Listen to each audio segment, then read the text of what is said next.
allons vous diffuser un reportage sur le James Webb Space Telescope, qui est donc le successeur du télescope Hubble. Il est construit par la NASA, et notamment avec une participation de l'ESA, et les scientifiques sont formés à son utilisation. Donc il y a eu une formation qui a eu lieu à l'Institut d'astrophysique de Paris, et nous vous invitons à la découvrir.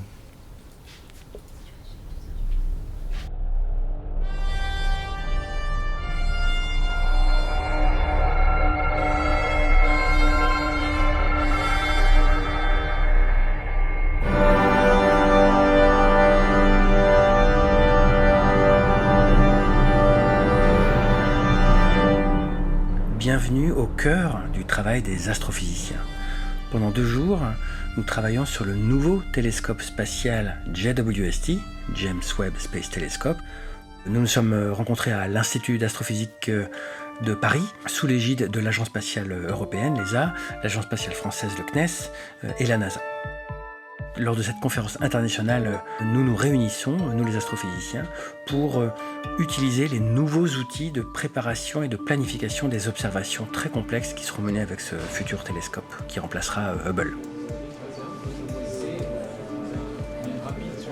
En fait, on fait des présentations sur les outils qui sont disponibles à la communauté. Ça fait partie de la mission.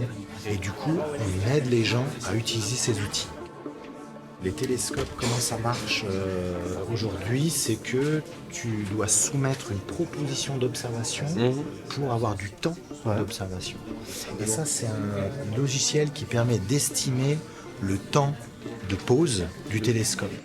Ça s'appelle un ETC, Exposure Time Calculator. C'est un truc qui permet de calculer le temps d'exposition. Le télescope, il va être lancé dans l'espace. En mars ou juillet 2021. Il sera très loin en fait, il sera à peu près à 1,5 million de kilomètres de la Terre. Donc, il sera au-delà de la Lune. La Lune c'est à peu près 380 000 kilomètres, là il sera à 1,5 million de kilomètres au-delà. Et donc il va tourner en fait autour du Soleil, il sera dans l'espace. Et les gens pointent en fait, d'ici envoient des commandes, ils pointent le télescope où on veut et il envoie les données avec son antenne sur Terre. Alors il y a plusieurs, ce qu'on appelle des cases scientifiques pour ce genre de télescope. On a la Voie lactée effectivement, on a les exoplanètes, les planètes autour d'autres étoiles, pour les étudier en fait, étudier leur atmosphère. Ce qui m'intéresse le plus par exemple moi, c'est les premières galaxies qui se forment dans l'univers et ce qu'on appelle la première lumière qui se forme dans l'univers. Et c'est ce qu'on cherche à détecter. Et avec les télescopes qu'on a en ce moment, on arrive à la limite. Et ça, c'est un télescope encore plus gros, encore plus sensible, qui permettra de détecter ces petites galaxies qui commencent à se former. Ma thèse, c'est sur les galaxies à faible métallicité. C'est des galaxies qui sont peu évoluées et qui ressemblent aux galaxies primitives. On voudrait faire une proposition d'observation pour une de ces galaxies qui est très peu métallique. Elle a un nom un peu barbare, elle s'appelle 1,1818. Et voilà, du coup, c'est une petite proposition par rapport... Enfin, ici dans la salle, je pense que la plupart des gens veulent observer des centaines de galaxies, donc je veux une seule. Qu'une seule. Et voilà. Mais qui sont ces personnes en fait? Ici, là, dans le... il y a de tout. Il y a des chercheurs confirmés permanents, il y a des anciens directeurs de labo, et puis il y a plein d'étudiants. Il y a des étudiants en stage, il y a des étudiants en thèse, il y a des postdocs, il y a tout le monde. En plus, du coup, les gens discutent entre eux. Les gens, souvent, ils viennent avec leurs idées. Tiens, j'ai envie d'observer cette galaxie, ça fait partie de ma science. Est-ce que je peux le faire? Les gens discutent, on échange des choses, voilà. Tous ceux qui sont intéressés pour préparer des propositions d'observation, ils peuvent venir et on les aide. C'est assez complémentaire avec le Hubble Space Telescope. Il va révolutionner beaucoup de domaines. Déjà, il va nous permettre de détecter des galaxies beaucoup plus lointaines.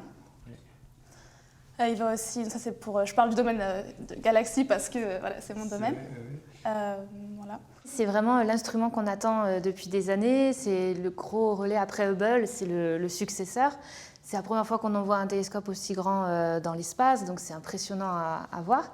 Et surtout au niveau des galaxies, ça va vraiment nous apporter une nouvelle fenêtre sur les premières galaxies, leur création, le tout début de leur vie en fait. C'est un télescope qui fait 6,50 m de diamètre. Quand on se représente même 2 mètres de diamètre, ça fait ma hauteur. La coiffe Ariane 5, il a fallu faire une coiffe spécifique pour que ça rentre. C'est pas juste 10 milliards de dollars, c'est 10 000 personnes qui travaillent avec des compétences extrêmement diverses. Moi, ce qui m'intéressait, c'était vraiment la vie des galaxies, c'est-à-dire vraiment leur activité de formation d'étoiles. C'est comme ça qu'on dit qu'elles sont actives et vivantes. Et plus particulièrement leur mort, en fait. Moi, ce qui m'intéressait, c'était de savoir comment elles arrêtaient de former des étoiles, le gaz, qu'est-ce qui se passait, est-ce qu'il y avait des mécanismes, des trous noirs super actifs, choses comme ça. Mais avec le JWST, je vais pouvoir m'intéresser à un autre aspect de leur vie, c'est plutôt leur naissance. Et du coup, vraiment avoir la vie tout entière de cette galaxie, du début à la fin, et retracer cette histoire de formation stellaire qui est un peu compliquée à contraindre. As you said, it's going to change completely the way that we see astronomy. It's really going to see the first galaxies. It's going to have a really wide purpose, I mean, a really wide scope in science. And some people say that one of the most important things for JWST is what we do not expect. So really the serendipity part or the surprising part that is going to bring JWST. Something to tell to young people is basically to do not put constraints on themselves, but to really think outside the box and really think that anything is possible. So it doesn't matter where your background is, where you come from, whether it's from an island or from a big city or whatever. So that, you know, your motivation and your passion should be what drives your interest. Je pense que l'intérêt de missions telles que celle-ci, que cette quête finalement de compréhension, c'est quelque chose qui nous anime en tant qu'être humain, et le faire vivre, c'est très important, je pense, pour prendre un peu de hauteur et de regarder au-dessus. Je suis astrophysicien, mais je serais heureux même sans le comprendre, le ciel, puisque voilà, j'aime bien sa beauté, j'aime bien le regarder, je suis toujours émerveillé quand je le regarde. Donc, je suis tombé dedans à un moment donné et j'ai pas besoin de boire de potions pour renouveler mon attrait pour le ciel.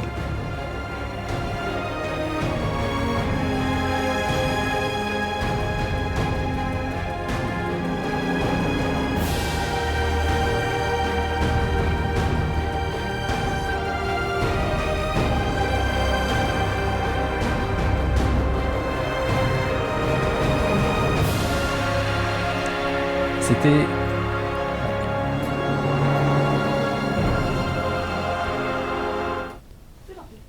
bien. C'était la formation au James Webb Space Telescope à l'Institut d'astrophysique de Paris. On me dit qu'il y a eu pas mal de questions dans le chat. Sébastien. On a eu 3 questions excellentes. Donc on a Ansled qui nous demande lors de la nuit de l'astro à l'IAP hier, il a été évoqué une hypothétique mission SpaceX pour prolonger, si besoin, la vie du Hubble Space Telescope. Est-ce qu'on a des infos officielles ou c'est juste une rumeur ? J'ai aucun souvenir qu'on ait dit ça.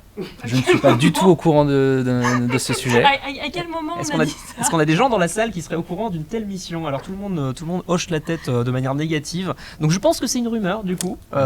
Si personne n'a entendu parler de ça, ce serait bizarre qu'aucun astrophysicien de la salle ne soit au courant. On a une autre question de Tars qui nous demande ça a été repoussé à quelle date du coup le lancement du JWST ? Donc j'ai plus suivi. Moi, si vous voulez, j'ai suivi, enfin à peu près. Là, on partait sur 2021 aux dernières nouvelles, mais vu la situation sanitaire actuelle, ce sera très probablement repoussé à on ne sait pas quand, peut-être 2022, peut-être plus tard. Mais la dernière date officielle, c'était en tout cas 2021. Ok. Mais décalé à on ne sait pas quand. À savoir que le James Webb doit être lancé à bord d'Ariane 5 et que ce sera d'ailleurs la fin de carrière d'Ariane 5 à ce moment-là à peu près. Donc il ne faut pas que le James Webb soit trop repoussé. Et on ne peut pas le lancer depuis une Ariane 6 ? Non, ce sera différent parce que Ariane 6 ce sera un nouveau lanceur à qualifier. Contrairement à Ariane 5 dont la fiabilité est déjà éprouvée. C'est la raison pour laquelle les États-Unis le confient à l'Europe justement. Ok. Fantastique. Eh bien, on a une troisième question. Alors, Delia C qui nous demande question bête, mais vu qu'il y a des spécialistes ici, j'en profite pour poser ma question. Est-ce qu'il existe une carte de l'univers ? Tu veux venir le dire au micro ? Rapproche-toi, Hervé. Oui, il existe une carte de l'univers. Je vous conseille l'article de Gott et al., donc G-O-T. Ça a été publié sur Astrophysical Journal. Je crois que c'est Gott et al. 2005. C'est ce que je montre à mes étudiants. J'aurais peut-être dû l'amener. Ils ont accrété toutes les données depuis le système solaire jusqu'au fond cosmologique. Et ça fait, quand vous l'imprimez, ça fait un truc de 2 mètres de long qui est très impressionnant. Ils ont pris toutes les galaxies du SDSS, pour ceux qui connaissent. Enfin, c'est des relevés de galaxies, etc. Mais c'est une carte unidimensionnelle, c'est-à-dire qu'ils ont agrégé des choses de plein d'endroits dans le ciel en le mettant en gros sur une ligne. Après, la carte complète de l'univers, on n'en a pas complètement parce que les relevés de galaxies sont très gourmands en données, en temps, etc. Donc on a des grosses zones du ciel qui sont très bien mesurées, mais il y a plein d'autres zones qui ne sont pas vraiment mesurées. Donc on a une très bonne idée de ce qui se passe dans l'univers, même si on n'a pas regardé dans toutes les directions. Donc la réponse formelle est on n'a pas de carte complète de l'univers, complète au sens visible, parce qu'évidemment on n'aura jamais tout. Mais on a quand même des grosses parties, et l'intérêt c'est dans peu de temps, on aura la mission Euclide, vers 2022, qui cartographiera quasiment tout le ciel, jusqu'à une distance assez grande, typiquement 80% de l'histoire de l'univers en âge. Et donc on aura... Pas si mal. C'est pas mal, Redshift, un peu plus de Redshift 2 pour ceux qui connaissent, donc ça va être costaud. Donc on n'aura pas tout non plus, mais on aura une image très très précise de la présence de matière ordinaire et de matière noire. Voilà. On pourrait dérouler plus longtemps, mais je crois qu'on va s'arrêter là. Merci Hervé. Et pour celles et ceux qui, comme moi, ont toujours rêvé d'avoir une carte de la galaxie chez eux, il y a un projet qui est en train de se faire en ce moment qui s'appelle Galaxy Map, où l'idée c'est de prendre les dernières données les plus récentes du satellite Gaia, qui a cartographié 1 milliard d'étoiles dans notre galaxie. Et donc on a un type qui s'est décidé de faire une vraie carte comme un planisphère, mais juste pour notre galaxie. Donc ce serait la première carte...